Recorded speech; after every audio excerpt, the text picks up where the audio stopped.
মুসা আলাইহিস সালাম তিনি শাম সিরিয়ায় রওনা করলেন। আমালিকা সম্প্রদায়ের বিরুদ্ধে তিনি যুদ্ধ করবেন। সেই জন্য তিনি হাজার হাজার সৈন্য বাহিনী রওনা করেছেন। তার দল বল বাহিনীদেরকে নিয়ে যায়। যখন তিনি শিবির স্থাপন করলেন পাহাড়ের পাদদেশে, তিনি যখন সেখানে শিবির স্থাপন করলেন, হযরত মুসা আলাইহিস সালাম থাকলেন। এদিকে বালকা রাজ্যের অনেক মানুষ, শাম সিরিয়ার অনেক মানুষ এই খবরটা পেয়ে গেছে। মুসা আলাইহিস সালাম শাম সিরিয়া দখল করার জন্য হাজার হাজার সৈন্য বাহিনী রওনা করে দিয়েছে।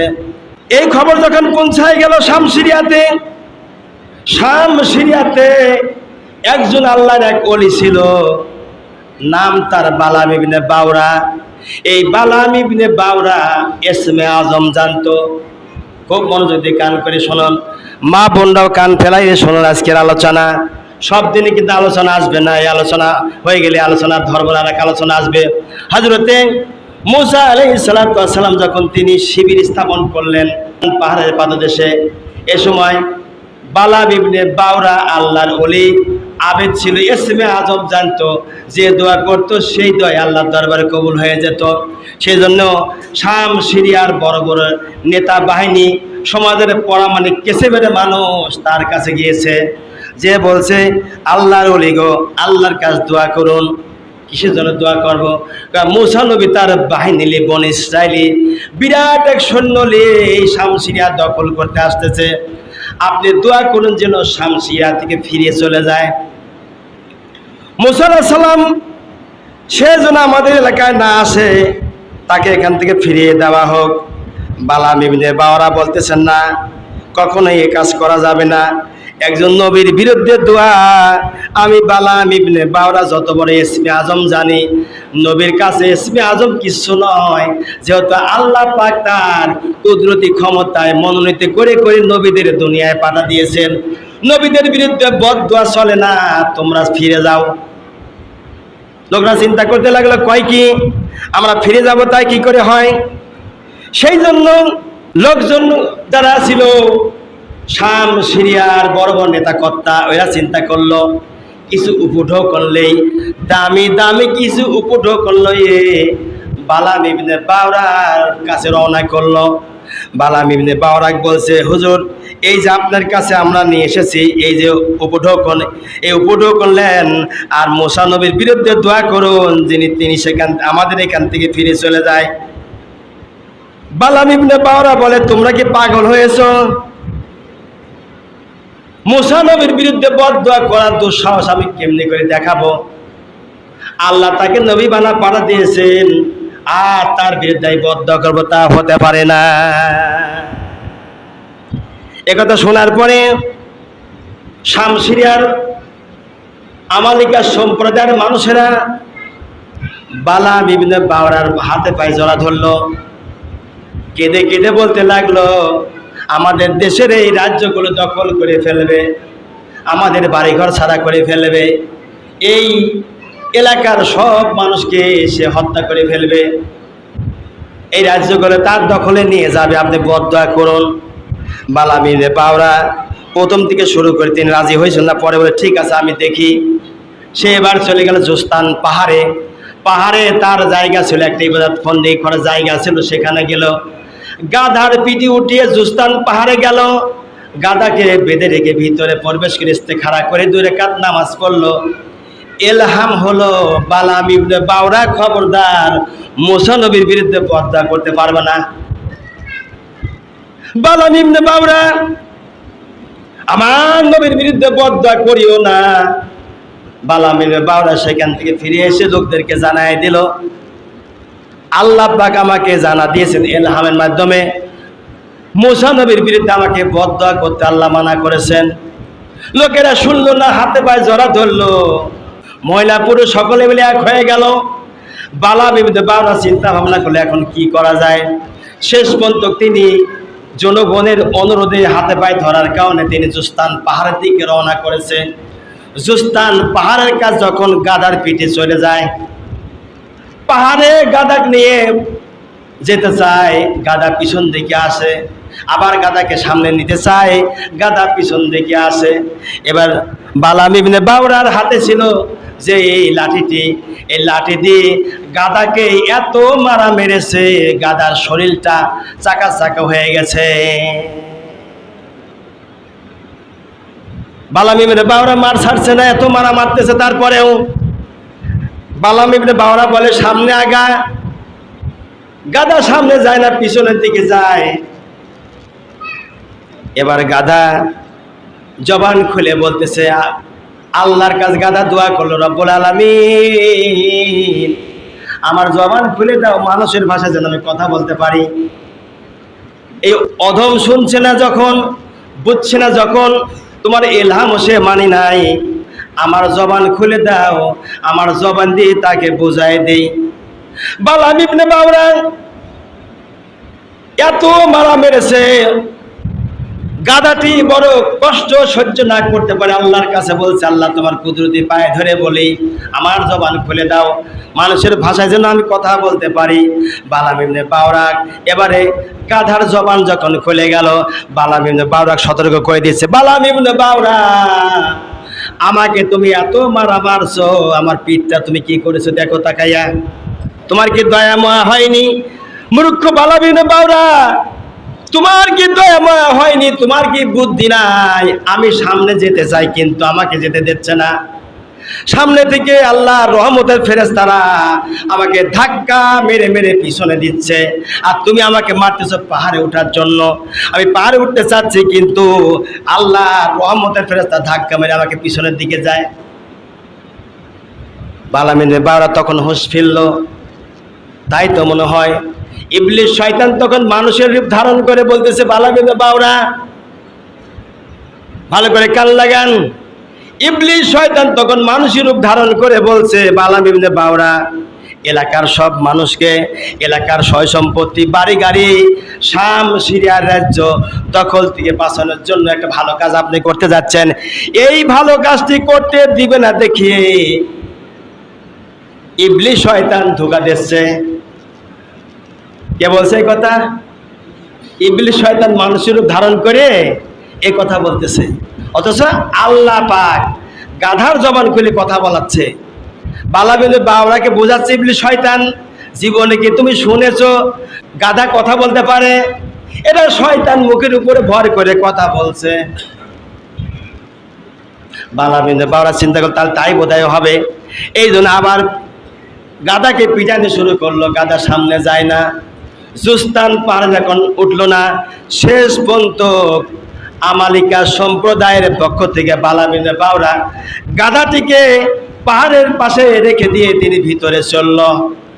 যাবার পরে হাত উঁচু করলো তার দরবারে গিয়ে, বালাম ইবনে বাওরার আস্তানায় গিয়ে হাত উঁচু করে বলছে, রব্বুল আলামিন তুমি মেহেরবানি করে মুসা নবীকে বিজয় দান করো, আমালিকা সম্প্রদায়কে তুমি ধ্বংস করে দাও।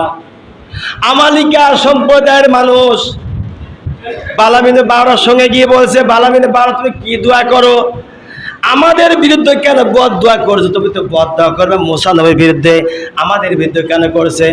বালাম ইবনে বাওরা বলেন, ও আমার এলাকার মানুষেরা শোনো, আমি তোমাদের পক্ষে দোয়া করতে চাই, কিন্তু আমার মুখ থেকে মুসা নবীর পক্ষে দোয়া হয়, তোমাদের বিপক্ষে হচ্ছে, আমি কি করবো? করার কিছু নাই।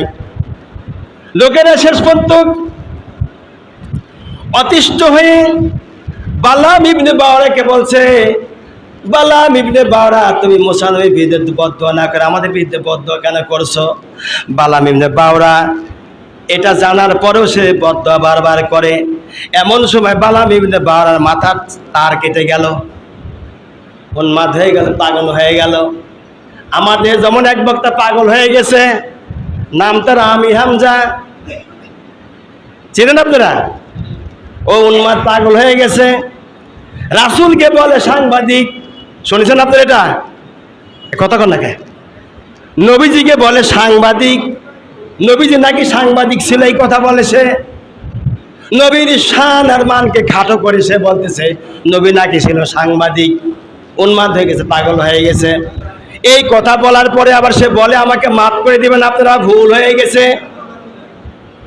এই কথা বলে বলে আমাকে মাফ করে দেন, ভুল হয়ে গেছে, মাফ চায়। তার পক্ষের উকিলেরা বলতেছে ওর মাথা ঠিক নাই, ওকে এত মারা মার যার কারণে মাথা ঠিক নেই বলে উল্টে পাল্টা কথা মাঝে মাঝে বলে। আমি বলি যে ব্যক্তি উল্টে পাল্টা কথা বলে তাকে দিয়ে ওয়াজ নসিহত কেন করতে হবে? এদেশের একজন বক্তা নবীজিকে সিক্স প্যাক বলেছিল, যার নাম হলো মিজানুর রহমান আজহারি। সেও মাপ চাইল লোকজনের কাছে। এক কথা বলেন না, এদিকে খেয়াল করেন, সত্য কথা বলবো না মানে নবীর পক্ষে কত 100 বার বলবো আমি। নবীর বিরুদ্ধে এক তিল পরিমাণ কোনো কথা বরদাস্ত করবো না। কোনো মানুষ বলে পারে এক কথা বলেন না কেন? বক্তা বলেন নবী বলো, কথা বলেন। এদেশের বক্তারা বললেন নবী বলো, বলবো না মানে অন্যায় নবী শরীফের কথা বলে আমি বলবো না মানে কেউ আছে বলবো না। নবীর সাথে সামনে যদি কোনো বেয়াদবি করে আমাদের রক্ত থাকতে বরদাস্ত করবো না ইনশাআল্লাহ। তিনি মাপ চাবে, বারবার অন্যায় করবে আর আমরা বরদাস্ত করবো না, হতে পারে না। ওই বক্তাকে বস করতে হবে কেন?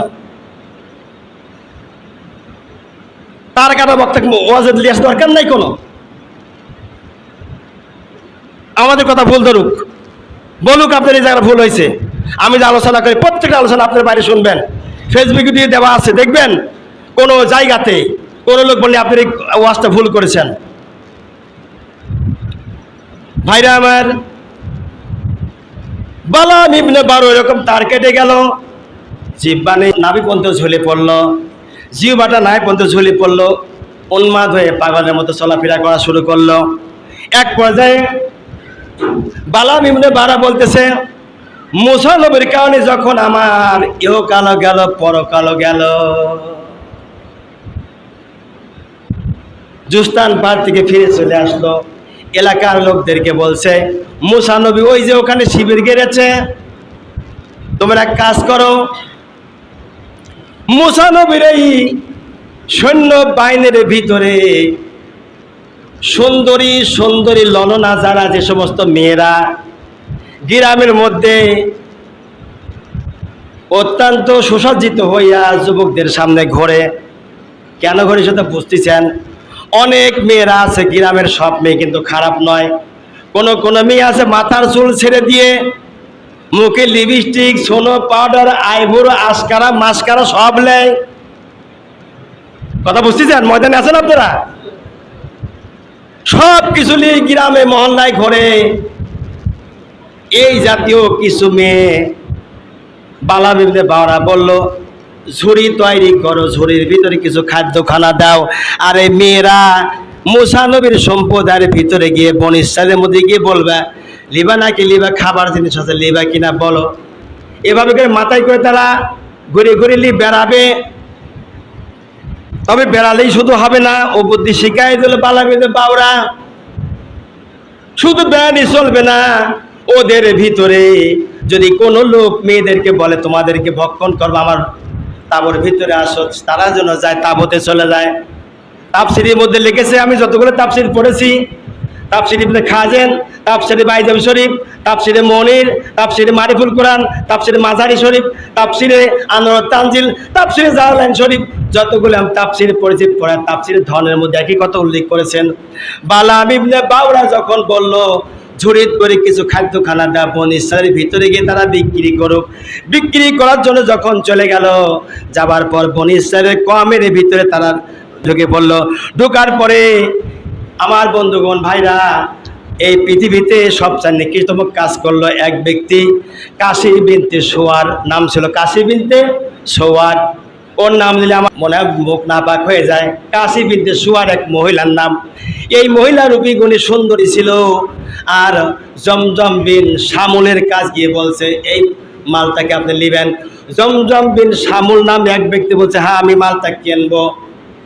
এই লড়নাকে ধরে নিয়ে মুসা নবীর কাছ দিয়ে গেল। মুসা আলাইহিস সালামকে বলল, দিনের পয়গম্বর মুসা আলাইহিস সালাম, এই মেয়েটিকে আমি তাঁবুর ভিতরে নিয়ে যাবো, আমার জন্য জায়েজ হবে কিনা? মুসা নবী বললেন, খবরদার এই মেয়েকে তুমি ভিতরে নিয়ে যাও না, আল্লাহর গজব আসবে। জমজম বিন শালুম বলছে, এই কথা আপনার কথা আমি রাখবো না, আজকে আমি নিয়েই যাব। জমজম বিন শালুম কাশি বিনতে সোয়ারকে নিজের তাঁবুর ভিতরে নিয়ে জেনা ব্যভিচারী শুরু করে দিল। যখন জেনা ব্যভিচারী শুরু করে দেয়, আল্লাহর পক্ষ থেকে গজব নাজিল হয়ে যায়। মহামারী রোগ হয়। মুসা আলাইহিস সালামের কওমের ৭০,০০০ বনী ইসরাইলের মানুষ তারা এই দুনিয়া থেকে বিদায় হয়ে চলে গেল। সব মানুষ অসুস্থ হয়ে পড়তেছে এক এক করে। মুসা আলাইহিস সালামের দেহ রক্ষী ছিল, নাম হলো ফাহাস। হারুন আলাইহিস সালামের সন্তান মুসা নবীর দেহ রক্ষী। এই ফাহাস তরোয়াল হাতে নিল, নেবার পরে বলছে, কে এই অন্যায়কারী, তার তাঁবুতে আমাকে নিয়ে চলো। তাঁবুর ভিতরে খুঁজতে খুঁজতে দেখা যায় জমজম বিন শালুম আর কাশি বিনতে সুয়ার একসঙ্গে দুইজন হয়ে আছে। তরোয়াল দিয়ে এক আঘাত করলো। এক আঘাত করার পরে জমজম বিন শালুম, কাশি বিনতে সুয়ার দুইজনকে এক আঘাতে ফাহাস এই দুনিয়া থেকে চিরদিনের জন্য বিদায় করে দিয়েছিলেন। আল্লাহু আকবার, আরো জোরে আল্লাহু আকবার। আমার ভাইরা, যখন তাদেরকে দুনিয়া থেকে বিদায় করে দিল, তারপরে আস্তে আস্তে করে মুসা আলাইহিস সালামের কওমের বনী ইসরাইলের মানুষেরা যে কয়েক হাজার বাকি ছিল তারা ঐক্যবদ্ধ হলো, ধীরে ধীরে সুস্থ হয়ে পড়লো। এরপরে আমালিকা সম্প্রদায়ের বিরুদ্ধে শাম সিরিয়াতে যুদ্ধ করে বিজয় লাভ করলেন।